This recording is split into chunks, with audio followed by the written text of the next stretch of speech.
عزیزان من، معزز خواتین و حضرات،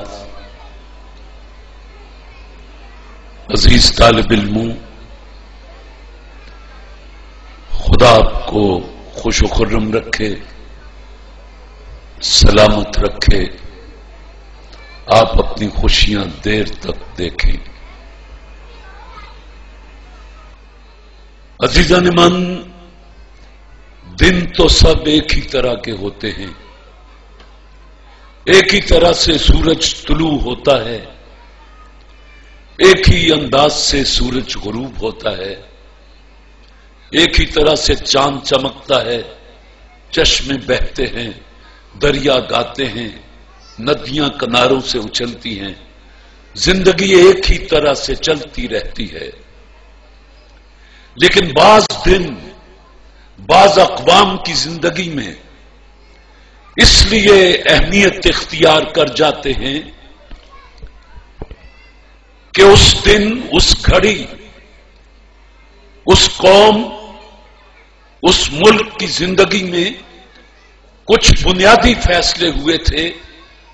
اس لیے وہ دن اس قوم کے لیے، اس ملک کے لیے مقدس ٹھہرتا ہے، معتبر ٹھہرتا ہے، یادگار ٹھہرتا ہے۔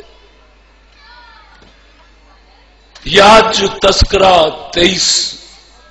مارچ کا ہو رہا ہے۔ چھوٹے ننے منے بچوں نے بھی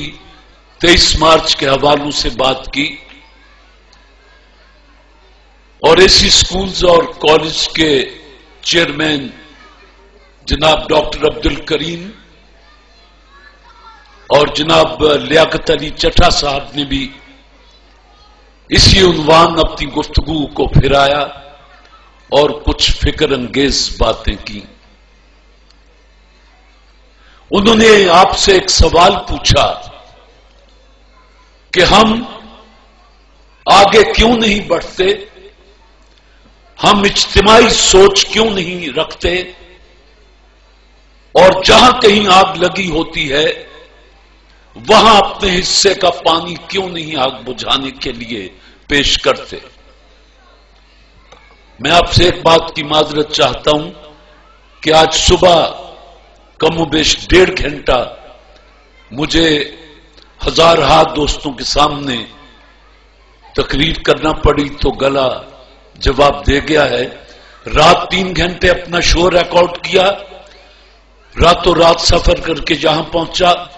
صبح وہاں تقریر کرنی پڑی، اب آپ کے سامنے ہوں، تو بہرحال آواز میں کچھ نہیں رکھا ہوتا، بات اصل میں سمجھنے کی ہوتی ہے، وہ گوش گزار کرنے کی کوشش کروں گا۔ 23 مارچ کا دن تمام ہندوستان سے مسلمانان ہند کھچ کر لاہور آتے ہیں۔ منٹو پارک ان دنوں میں اس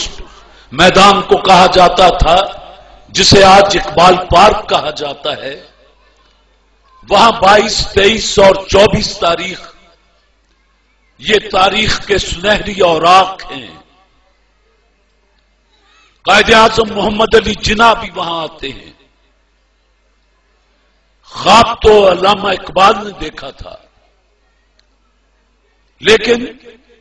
نہ علامہ اقبال کے ذہن میں یہ بات تھی، نہ قائد اعظم کے ذہن میں یہ بات تھی کہ جب ہم ایک دوسرے سے جدا ہوں گے، جب یہ دو قومی نظریہ مجسم تجسیم کی شکل میں سامنے آئے گا، جب ایک حصے کو پاکستان اور ایک حصے کو ہندوستان کہا جائے گا، تو نہ قائد اعظم کو پتا تھا، نہ گاندھی کو پتا تھا، نہ نہرو کو پتا تھا، نہ علامہ اقبال تو بہت پہلے جا چکے تھے کہ دریائے بیاس کا پانی سرخ ہو جائے گا خون سے، اس کا اندازہ کسی لیڈر کو نہیں تھا۔ ان کا خیال تھا کہ جس طرح دو شریف پڑوسی یا دو بھائی آپس میں باپ کی موت کے بعد گھر کو بانٹ لیتے ہیں کہ بھائی یہ آپ کی وراثت ہے، یہ میری وراثت ہے۔ اب کچھ حالات ایسے ہیں، بچے بڑے ہو گئے ہیں، ایک دیوار کھینچ لیتے ہیں اور یہ آپ کا گھر، یہ ہمارا گھر ہے، تو ہم اکٹھے ہی دونوں بھائی۔ قائد اعظم کے ذہن میں یہ تھا، علامہ اقبال کے ذہن میں یہ تھا، اور میرا ذاتی خیال ہے کہ گاندھی کے ذہن میں بھی یہی تھا، لیکن حالات اور واقعات کی ترتیب نے کچھ اور رنگ اختیار کر لیا۔ کروڑہا لوگوں کو دنیا کی سب سے بڑی ہجرت جب سے تاریخ انسان کے بس میں آئی ہے، جب سے تاریخ کے اوراق انہی اذہان پر چھائے ہیں، یہ دنیا کی سب سے بڑی ہجرت تھی جو ایک قوم نے اپنا گھر بار چھوڑ کر ایک اجنبی جگہ پر اللہ اور رسول کے نام پر ہجرت کی، اور وہ ہندوستان اور پاکستان کی ہجرت تھی۔ لاکھوں لوگ ادھر سے ادھر سے گئے، کروڑوں لوگ ادھر سے ادھر آئے، اور اس درمیان میں آپ کو بتاؤں، میں چھوٹا سا بچہ تھا، مجھے یاد ہے کہ میں نے ایک ایسی جگہ سے بھی اپنی پیاس بجھائی تھی جہاں انسانی لاشیں بھی پھولی پڑی تھی، جہاں جانور بھی مرے ہوئے تھے، اور چھوٹا سا وہ گڑھا تھا، اس میں پانی تھا اور میری جان نکلے جا رہی تھی پانی سے، تو میں نے وہاں سے پانی پیا تھا۔ ہم نے پاکستان بنتے دیکھا ہے، بچپن کے کچھ نقوش ہیں، اور جن لوگوں نے اس ملک کو بنتے دیکھا ان کے دل کا درد نہ پوچھیں کہ اب کیا ہے۔ سال دن گزر دیر کیا ہے، آنے والے موسموں دن گزرتے جا رہے ہیں، ہم چلے۔ میں اپنی طرف دیکھتا ہوں تو اب مغرب کی اذان میری تو ہو چکی، کوئی وقت ہے کہ عشاء ہوتی ہے